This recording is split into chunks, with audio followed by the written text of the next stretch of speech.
नमस्कार दर्शको, मी राजेंद्र गरत, उपसंपादक दैनिक आपलं नवे शहर. आता मी आहे रायगड जिल्ह्याच्या पेण तालुक्यातील खारपाडा येथे. खारपाडा येथे नुकताच टोलनाका सुरू करण्यात आलेला आहे आणि या विरोधात जनतेमध्ये रोष आहे. कारण अजूनही रस्त्यांची कामं पूर्ण झालेली नसताना आणि सुमारे 16 वर्षांचा अधिक काळ हा रोड बनवला जात आहे. या रस्त्यावर सुमारे 5,000हून अधिक अपघात झालेले आहेत आणि 1259 पेक्षा अधिक बळी या रस्त्याने घेतलेले आहेत. तर अशा परिस्थितीमध्ये हा टोल नाका सुरू करायला नव्हता पाहिजे असं इथल्या स्थानिक लोकांचं म्हणणं आहे आणि या रस्त्याने येता फिरणाऱ्या वाहन चालक वाहन मालक मंडळींचंही म्हणणं आहे. त्यापैकी एक वाहन चालक श्री अतुल गावडे माझ्या समवेत आहेत.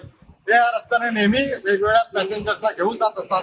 मी त्यांना विचारायला मागेल, अतुलजी मला सांगा, हा टोल नाका सुरू झाला तर याबद्दल तुमचं काय म्हणणं आहे? कारण रस्त्याची कामं तर अपुरी आहेत, पण टोल नाका सुरू झाला. बघा कसं आहे, टोल देण्याबद्दल आम्हाला नाराजी नाही, पण सरकारने अजून काही रोड पूर्ण झालेच नाही. बऱ्याच ठिकाणी डायव्हर्जन आहे, अजून खड्डे आहेत, पॅचेस आहेत. नाही तर टोल चालू केलाय, अँब्युलन्स ना टॉयलेट कसली सुविधा नाही. टोल द्यायला लोकांचं हे नाही, तुम्ही सुविधा करा, पाहिजे रोड बनवा नीट, त्याबद्दल बाकी काही नाही. धन्यवाद. तुम्हाला असं म्हणायचं आहे का की जसा मुंबई पुणे या रस्त्यावर टोल आहे पण रस्तेही तेवढे चांगल्या प्रकारचे आहेत, तर तसं झाल्यानंतर वाहन चालक वाहन मालक अशी काय हरकत नसेल ते टोल द्यायला?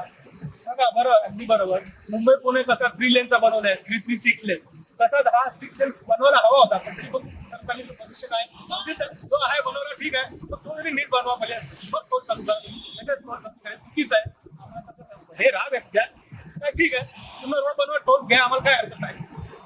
धन्यवाद. मी सुभाष कृष्णा पाटील, इथला स्थानिक रहिवासी असल्या कारणाने मुंबई गोवा रोडवर माझी नेहमी ये जा किंवा माझा ट्रान्सपोर्टचा व्यवसाय असल्या कारणाने सातत्याने ये जा होता. परंतु आता जो काही खारपाडा टोल नाक्यावरील टोल नाका जो सुरू केलेला आहे तो टोल भरण्याची आमची काहीच कुठल्या प्रकारची नकार किंवा मनाई नाही. परंतु रस्त्याचे काम पूर्ण व्हावे, जागोजाग खड्डे, ठिकठिकाणची ती दुरावस्था झालेली आहे ती व्यवस्थित व्हायला पाहिजे. त्याचं उदाहरण म्हणून मुंबई पुणे हायवेला जे पद्धतीने काम झालेले आहेत आणि ज्या पद्धतीने आम्ही येत असताना स्वपक्षाने टोल भरत असतो, तशाच पद्धतीने इथे टोल भरतील लोक. जरी आम्ही रोड टॅक्स भरत असलो तरी आम्ही सुद्धा टोल भरण्यास नकार अजिबात नाही. त्यामुळं शासनाला एवढीच विनंती असेल की रस्त्याचे पूर्णपणे सर्व काम पूर्ण झाल्याशिवाय टोल आकारण्यात येऊ नये अशी आमची विनंती आहे.